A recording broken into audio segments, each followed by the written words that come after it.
तस्य धीमहि धियो यो नः प्रचोदयात्।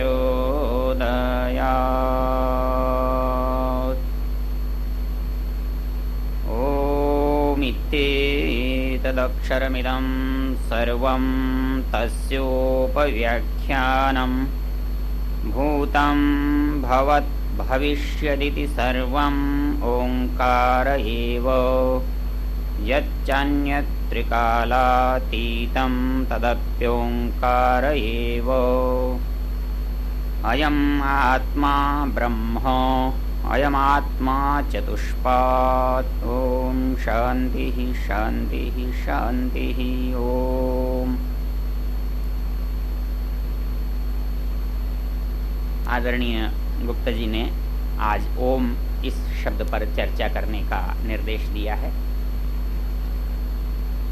बड़ा प्रसिद्ध नाम है और इसकी चर्चा शुरू करने के लिए यदि हम सबसे पहले गायत्री मंत्र का जब स्वामी जी महाराज ने व्याख्यान किया है वहाँ शायद इसकी पहली और अच्छी चर्चा है।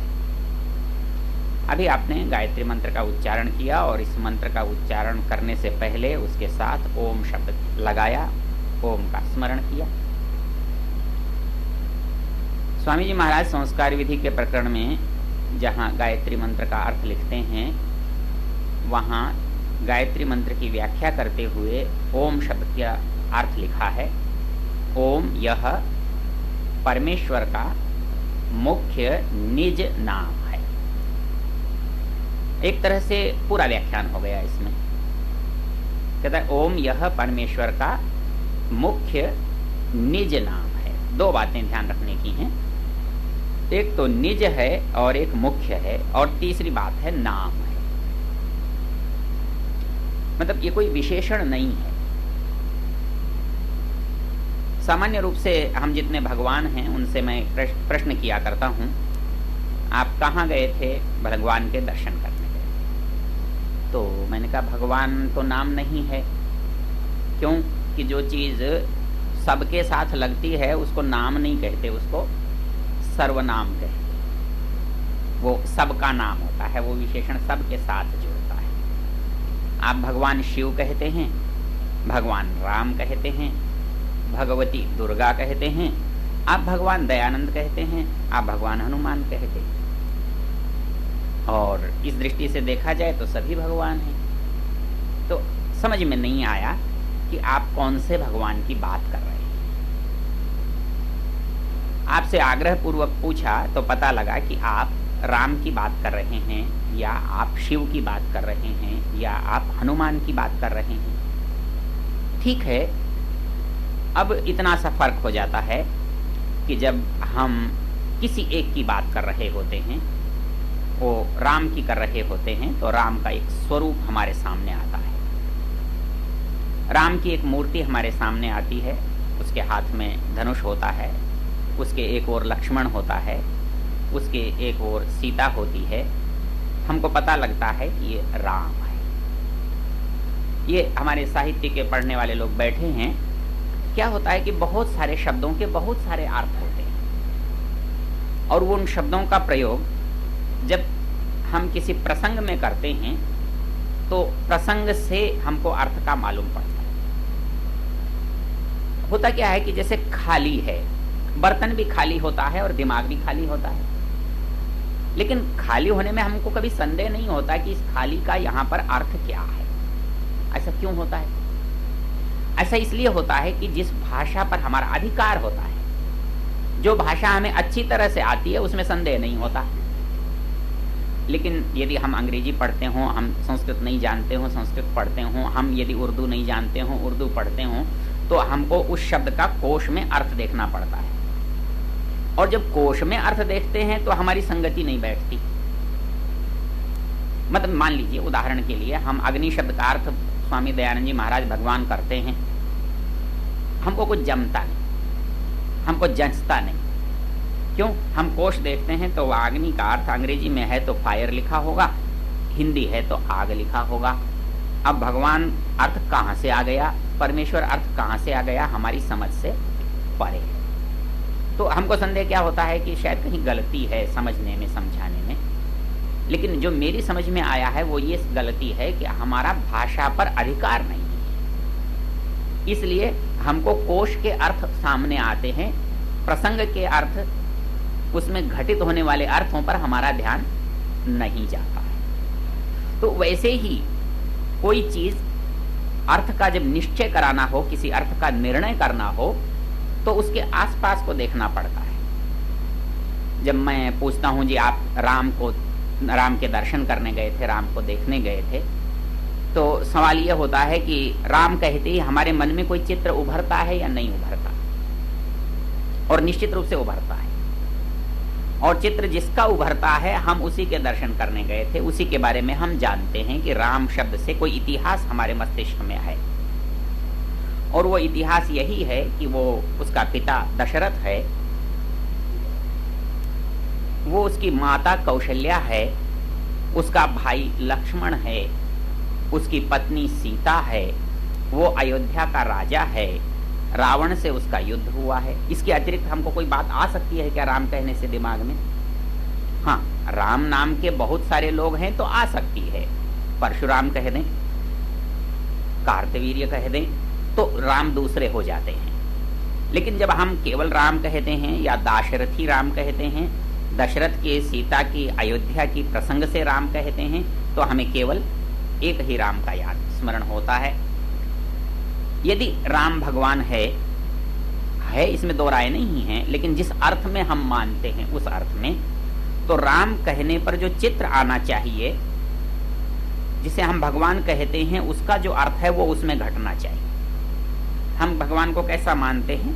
हम भगवान को ऐसा मानते हैं कि वो सब जगह है, सबका है, एक जैसा है, लेकिन ऐसा होता नहीं है। शिव कहने पर जो रूप ध्यान में आता है, राम कहने पर उससे भिन्न रूप ध्यान में आता है। जैसे हरि कहने पर कोई ध्यान आता है तो हर कहने पर दूसरा रूप ध्यान आता है। हम जितने व्यक्ति हैं उन सबके नाम हैं, और इन नामों के बिना हमारा काम नहीं चलता। एक बात हमको शुरू में ध्यान रखने की है कि वस्तु दुनिया में कोई भी हो, स्वामी जी महाराज ने सत्यार्थ प्रकार या इसमें स्तुति प्रार्थना उपासना के मंत्रों में एक जगह लिखा है, उनके नाम स्थान जन्मों का जानने वाला है। अर्थात हम दुनिया में जड़ या चेतन किसी भी वस्तु का व्यवहार करें, भूत या भविष्य की, काल्पनिक या वास्तविक, हमें उसका नामकरण करना पड़ता है, और उसका नामकरण करने के बाद उसको व्यवहार में ला सकते हैं। और नाम क्योंकि आरोपित है, ध्यान देने की बात है, नाम जो है वो आरोपित है। आरोपित मतलब हमारी मर्जी से हमने चस्पा कर रखा है।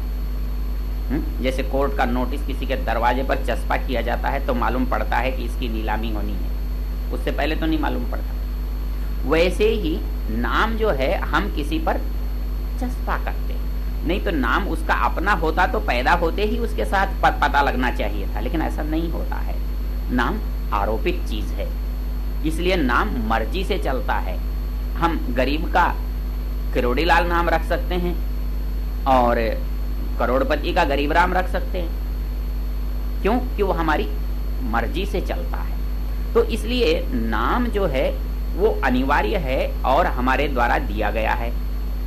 लेकिन एक समस्या क्या है, परमेश्वर को यदि हम नाम देते हैं तो अक्सर जिसको नाम देते हैं वो बाद में होता है, और जो नाम देने वाला होता है वो पहले होता है। अब कल्पना कीजिए कि राम को किसी ने नाम दिया, किसने दिया? दशरथ ने दिया, विश्वामित्र ने दिया, वशिष्ठ ने दिया, किसी ने दिया। इसका मतलब यह है कि वो लोग इससे पहले हैं और बाकी वो राम इसके बाद हैं। तो नाम का जब हमने विधान किया, नामकरण किया, तो स्वाभाविक रूप से जिसका नाम रखा वो बाद में हुआ और जिसने नाम रखा वो पहले हुआ। क्या भगवान ऐसा है? ओम नाम क्या हमने रखा है? तो इसका उत्तर स्वामी जी महाराज ने दिया, यह निज नाम है, उसका अपना नाम है, क्योंकि वो हमारे में बाद में नहीं हुआ है, हम बाद में हुए हैं। तो अब उसका नाम है और निज नाम है। निज नाम है तो निज उसका अपना है, और वो पहले से है, तो जब कभी हम एक दूसरे को मिलते हैं तो हमको क्या करना पड़ता है? नाम बतलाना पड़ता है। बिना बतलाए तो समझ में नहीं आता है। तो परमेश्वर को भी अपना नाम बतलाना होगा, और वो नाम उसने कहाँ बताया है? उसका तो बताने का एक ही शास्त्र है, वो है वेद। तो ओम खम ब्रह्म, ओम क्रतो स्मर, ऐसा 2 3 4 जगह जहां भी आया है वेद में तो आया है कि भाई उसका नाम ओम है। और ओम नाम केवल उसका है क्योंकि ओम कहते ही हमें राम की तरह, शिव की तरह, हनुमान की तरह कोई ध्यान में नहीं आती मूर्ति। आ सकती है बशर्ते यदि हम किसी मूर्ति के ऊपर ओम लिख करके चिपका दें और हम उसके दर्शन करते रहें तो हमें शायद ये भ्रम हो जाए कि ये ओम है, लेकिन इतिहास में ऐसा अब तक हुआ नहीं है। तो एक बात हमारे समझने की है कि राम कहने से एक चित्र ध्यान में आया, एक इतिहास ध्यान में आया, एक घटना ध्यान में आई, एक भूगोल ध्यान में आया, शिव कहने से भी ध्यान में आया। अर्थात दुनिया के जितने देवी देवता हैं जिन्हें हम भगवान मानते हैं, उन सब का एक विशेष चित्र है और वो दूसरे से भिन्न है। एक बात क्या, वो दूसरे से भिन्न है। दोनों का स्टेटस, दोनों की स्थिति, दोनों का शक्ति, सामर्थ्य, योग्यता यदि एक है तो उनके अलग अलग चित्र क्यों हैं? अलग अलग चित्र हैं, अलग अलग इतिहास है, अलग अलग स्थान है, इसका मतलब वो उनकी सत्ता सबकी अलग अलग है। तो ये अलग अलग होना जो है वह हमारी समस्या का हल नहीं करता। उनका कभी होना और कभी नहीं होना यह समस्या का हल नहीं करता। मतलब वकील मुझे सुलभ है, डॉक्टर मुझे सुलभ है तो वो मेरे काम आता है। मैं बीमार हूं, मेरा डॉक्टर बाहर गया हुआ है, मेरे काम नहीं आता है। मेरी पेशी है, मेरा वकील छुट्टी पर है, मेरा काम नहीं चलता है। तो भगवान ऐसा चाहिए जो कभी मेरे से दूर न हो, मेरे से अलग न हो, मेरे से ओझल न हो। लेकिन ये जितने देव हैं, जितने भगवान हैं, जितने हमारे मान्यता के पुरुष हैं, वे सब किसी समय में रहे हैं। उनसे पहले नहीं थे और उनके बाद नहीं है, क्योंकि सबकी मृत्यु कैसे हुई, कब हुई, इसका एक इतिहास हम पढ़ते, सुनते, जानते हैं। तो इसलिए उसका जो नाम है वो शिव जो है भगवान विशेषण के साथ तो भगवान है, शिव अपने आप में भगवान नहीं हुआ। राम विशेषण के साथ तो भगवान है, लेकिन राम रूप में भगवान नहीं हुआ। इसलिए ये बात बड़ी सीधी सी होती है कि फिर ओम का इससे क्या अंतर है, ये सोचने की बात। अब स्वामी जी महाराज कहते हैं कि भाई मुख्य नाम है, ये क्यों कहना पड़ा? ये कहना यूं पड़ा कि इसका मतलब ये है कि बहुत सारे हों तब उनमें से किसी को मुख्य और किसी को गौण, किसी को खास और किसी को आम कह सकते हैं। यदि एक ही हो तो खास नहीं कह सकते। अच्छा, किसी के बहुत नाम हो भी सकते हैं, ऐसा देखने में भी आता है। हम घर में बच्चे को किसी नाम से पुकारते हैं, स्कूल में हम बच्चे को किसी नाम से पुकारते हैं। कई बार बड़ा विचित्र हो जाता है, जब हम कोई स्कूल का विद्यार्थी, उसका साथ पढ़ने वाला आकर उस बच्चे या बच्ची को स्कूल के नाम से पुकारता है तो घर वालों को ये चक्कर होता है कि ये कौन है। अनुभव होता है, आप, मुझे भी होता है, इसलिए आपको भी होता होगा। और बाहर हम स्कूल में जाके घर के नाम से पुकारें तो बच्चे ये समझ पाते कि किसे बुलाया जा रहा है। तो ऐसे ही हमारे नाम बहुत होते हैं और उन नामों को हम परिस्थिति से, गुणों से, संबंध से रखते हैं। और ये कुछ नाम तो ऐसे विचित्र होते हैं जो केवल संबंध के द्योतक होते हैं। वो एक संबंध एक व्यक्ति से एक तरह का होता है, दूसरे से दूसरी तरह का होता है। आर्य समाज के हमारे बहुत अच्छा उदाहरण उपदेशक लोग दिया करते हैं। भाई घर में एक व्यक्ति है, वो महिला है या पुरुष है, कोई उसको किसी नाम से पुकारता है, कोई किसी नाम से पुकारता है, कोई उसे माता जी कहता है, कोई उसे बहन जी कहता है, कोई उसे भाभी जी कहता है, कोई उसे दादी जी कहता है महिला एक ही। ऐसे एक ही पुरुष है, उसको बहुत सारे लोग बहुत सारे नामों से पुकारते हैं, लेकिन वो घर के नाम बाहर नहीं चलते। किसी से पूछे जी आपका नाम क्या है, तो वो ये नहीं कहता मैं मामा जी हूँ, वो ये नहीं कहता कि मैं दादाजी हूँ, वो कहता है कि मेरा नाम जो उसका रजिस्ट्री में है, जो उसका स्कूल में है, जो उसका निर्वाचन की नामावली में है, जो उसका सरकारी कागजों में है, उस नाम को हम नाम कहते हैं। तो इसका मतलब यह है कि परमेश्वर के भी वैसे ही बहुत सारे नाम हो सकते हैं, और इतने हो सकते हैं कि हम उस परमेश्वर को कभी जड़ भी बना लेते हैं और कभी चेतन भी बना लेते हैं, कभी मूर्त भी बना लेते हैं। जब हम बहुत भक्ति के आवेश में होते हैं तो एक श्लोक पढ़ा करते हैं। क्या पढ़ते हैं? त्वमेव माता च पिता त्वमेव, त्वमेव बंधुश्च सखा त्वमेव, त्वमेव विद्या द्रविणम त्वमेव, त्वमेव सर्वम मम देव देव। उसको माँ भी कहते हैं, उसको पिता भी कहते हैं, उसको बंधु भी कहते हैं, उसको भ्राता भी कहते हैं, उसको जो भी हमारे लिए उपयोगी संबंध हैं, सहायता के कारण हैं, उन सबको उससे पुकारते हैं। तो इसलिए परमेश्वर को ये कहना पड़ा कि परमेश्वर का नाम, मुख्य नाम ओम है। स्वामी जी महाराज ने सत्यार्थ प्रकाश में 108 नामों की लगभग चर्चा की, और उन्होंने ये कहा है कि ये तो समुद्र में बूंद जैसा है, अर्थात जितनी वस्तुएं इस दुनिया में हैं, उनके जितने गुण धर्म हो सकते हैं, उनकी योग्यता, उनका स्वरूप हो सकता है, वो सब के सब परमेश्वर में हैं। इसलिए वो सारे शब्द परमेश्वर के वाचक हो सकते हैं, लेकिन उसका मुख्य नाम ये सब नहीं हो सकते। राम उसका नाम हो सकता है, गणेश उसका नाम हो सकता है, शिव उसका नाम हो सकता है, बाकी सब भी उसके नाम हो सकते हैं, लेकिन उसका मुख्य नाम और उसका एक ही नाम यदि कोई हो सकता है तो वो ओम ही हो सकता है। और ये ओम ही उसका नाम है, इस बात के लिए पहला प्रमाण तो हमको मिला कहां से? वेद से। और दूसरा प्रमाण हमको कहां से मिलेगा? वेद के बाद के जो ग्रंथ हैं उनसे। वेद के बाद के जो ग्रंथ हैं उनको हम शास्त्र कहते हैं, उपनिषद कहते हैं, दर्शन कहते हैं, आरण्यक कहते हैं। और मैं समझता हूं कि लगभग सभी उपनिषदों में इसकी बड़े विस्तार से चर्चा है। मुझे जो प्रसंग याद आ रहा है उसमें कठोपनिषद में इसकी बहुत विस्तृत चर्चा है। और कठोपनिषद में जो चर्चा है उसमें मुख्य बात क्या है कि नाम का साथ उसका रूप घटना चाहिए। अर्थात हम में से नाम कैसे होते हैं कि हमारे नाम और रूप और कार्यों में, गुणों में कोई संबंध नहीं होता, लेकिन परमेश्वर में विशेष बात क्या है कि उसका जो नाम यदि उसने स्वयं रखा है तो वो नाम हमारी तरह अवैज्ञानिक नहीं होगा, अनपढ़ों जैसा नहीं होगा, अनुचित सा नहीं होगा। तो कैसा होगा? बहुत अच्छा होगा। मतलब आपको नाम के नाते मुझे एक बात याद आई, किसी भी चीज से कोई क्रांति होती है तो आर्य समाज में एक क्रांति नाम की भी है। इस बार एक हमारे साथी ने एक पत्र, शोध पत्र लिखा, और उस शोध पत्र में ये सिद्ध किया कि आर्य समाज से पहले कैसे नाम रखे जाते थे और आर्य समाज के संपर्क में, संसर्ग में आने के बाद लोगों ने कैसे नाम रखे। तो बहुत आश्चर्यजनक तथ्य सामने आए।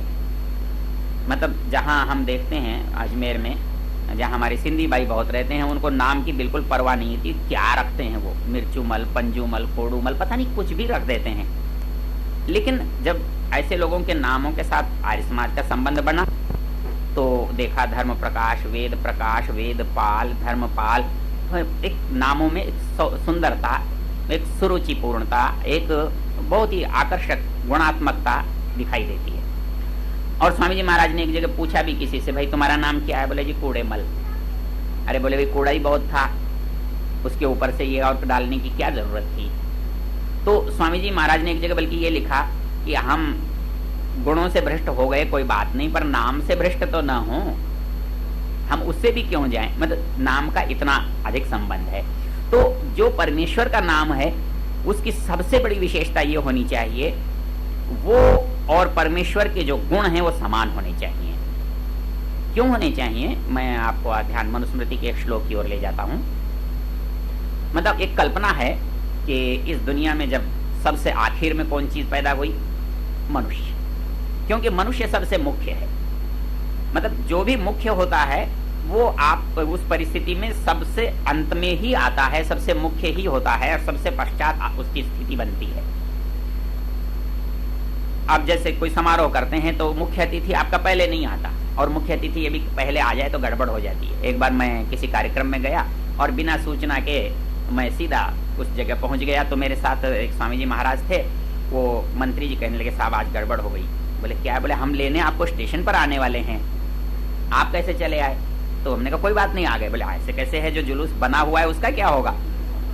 आप ऐसा कीजिए कि वापस स्टेशन चलिए हम आपको फिर लेकर आए। तो यदि कोई गड़बड़ कर दे, आगे पीछे हो जाए तो सुधारना पड़ता है। तो मनुष्य इस संसार में क्या है? सबसे बाद में आने वाला है, सबसे मुख्य है, और सबसे मुख्य है इसलिए सारे संसार से उसका मुख्यता का संबंध है, अर्थात सारा संसार एक तरह से उसके लिए है। इस दृष्टि को यदि हम ध्यान में रखेंगे तो सारे हमारा जो विचार है, सारा जो दर्शन है, वो बहुत आसानी से समझ में आ जाएगा। तो जब संसार में परमेश्वर ने संसार को बनाया, आप कल्पना कीजिए कि आप किसी नई जगह जाकर खड़े हैं, आप बिल्कुल अनजान हैं और वहां सब कुछ है, लेकिन आपको ये नहीं मालूम कि कौन क्या है। आपको ये पता नहीं कि कौन तो चपरासी है, आपको ये मालूम नहीं कौन अफसर है, आपको ये मालूम नहीं कौन पढ़ा लिखा है, आपको ये मालूम नहीं कौन मालिक है, आपको ये पता नहीं कौन नौकर है। तो ऐसी स्थिति में जब तक कोई आपको बताने वाला नहीं होगा, तब तक आप उनसे कैसे व्यवहार करेंगे, कैसे संबंध बनाएंगे? तो इसके लिए मनु महाराज ने कहा कि जब इस धरती पर मनुष्य आखिरी अवतार के रूप में उत्पन्न होकर नीचे आया और उसने इस बिखरे हुए संसार को देखा, इस संसार में सब कुछ तो था, मतलब हवा थी, पानी थी, फल थे, पुष्प थे, अन्न था, जानवर थे, सब कुछ था, लेकिन अब उसको व्यवहार करना कैसे ये नहीं आता था।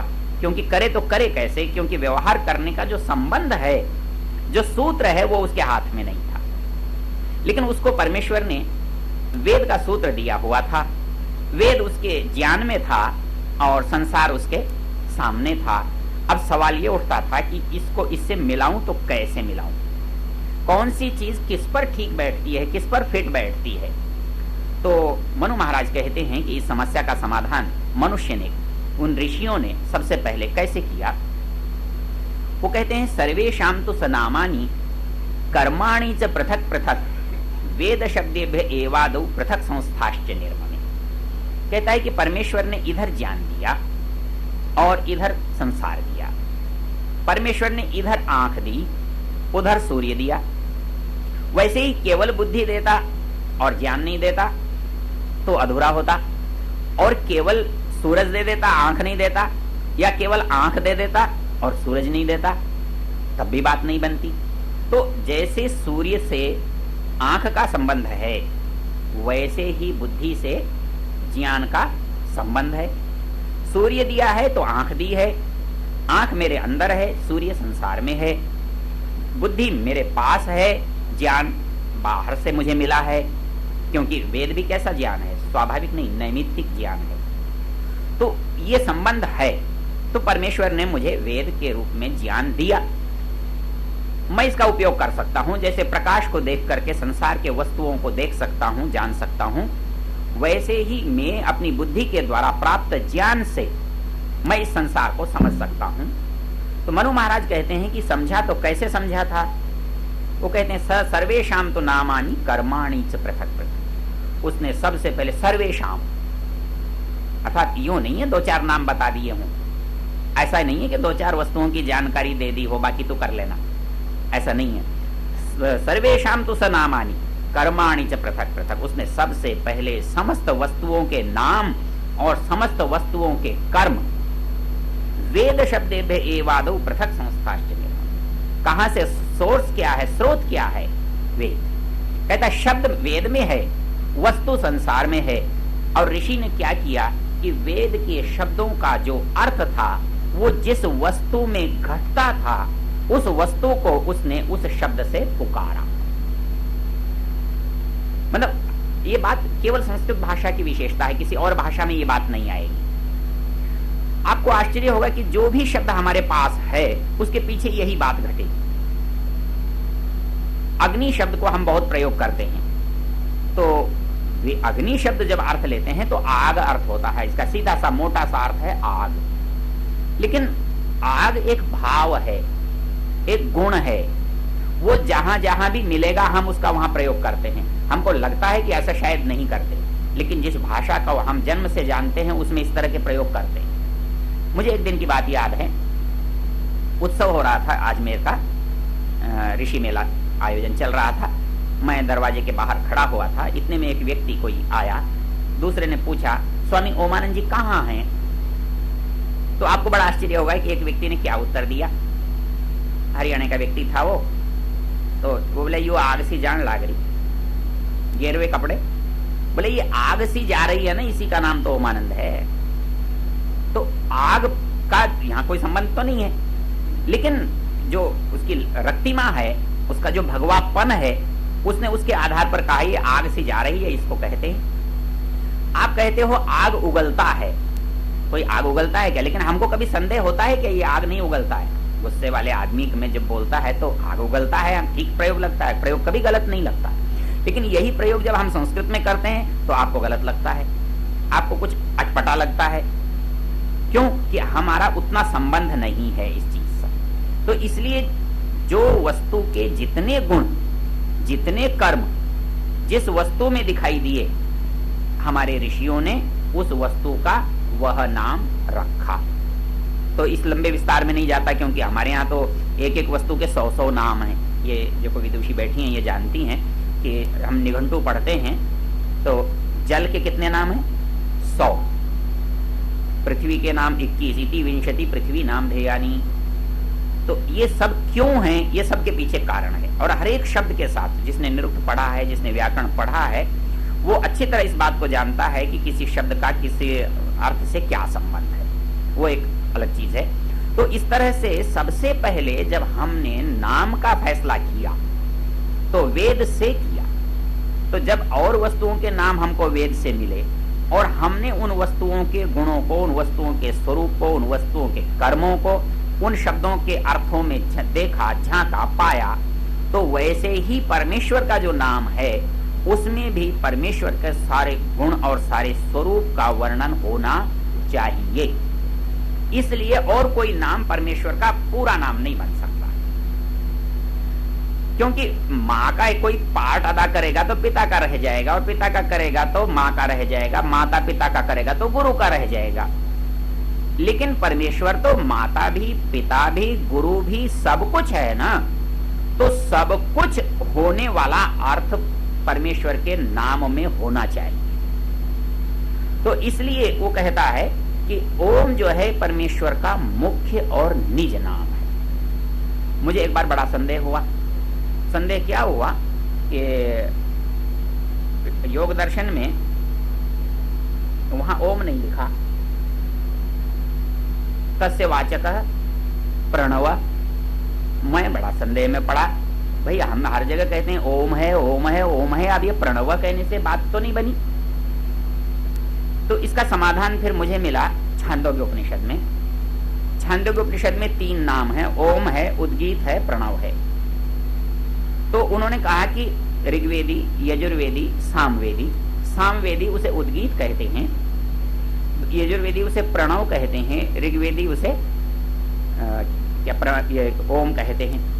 तो ये तीनों पर्याय हैं, ऐसा है। क्योंकि योग दर्शनकार सीधा सीधा कहता है उसका नाम तो है तत् जपः तत् अर्थ भावनम। क्योंकि यदि नाम का अर्थ से संबंध नहीं होगा तो अर्थ की भावना कैसे करोगे? क्योंकि राम राम राम राम राम राम जप करने पर जो राम का चित्र आएगा, जो अर्थ की भावना बनेगी, वो पूरे अयोध्या के इतिहास की बनेगी। इसलिए आप उस इतिहास को याद रखना चाहते हैं तो आप जप कर सकते हैं। आप शिव के इतिहास को याद करना चाहते हैं तो शिव का जप कर सकते हैं। और जैसे एक माँ जो है किसी बच्चे को याद करती रहती है, तो बच्चे का स्वरूप, बच्चे के गुण, बच्चों के कार्य याद आते हैं। एक बच्चा आपने अभी कहीं भेजा, कोई यात्रा पर गया, कहीं पढ़ने गया, कहीं आपने विदा किया उसे, तो आप उसको विदा करके आए और उसकी याद आपके मन में बनी रही। हर समय ये सोचते रहते हैं ऐसा कर रहा होगा, ऐसा कह रहा होगा, ऐसा सो रहा होगा, दुख में हो।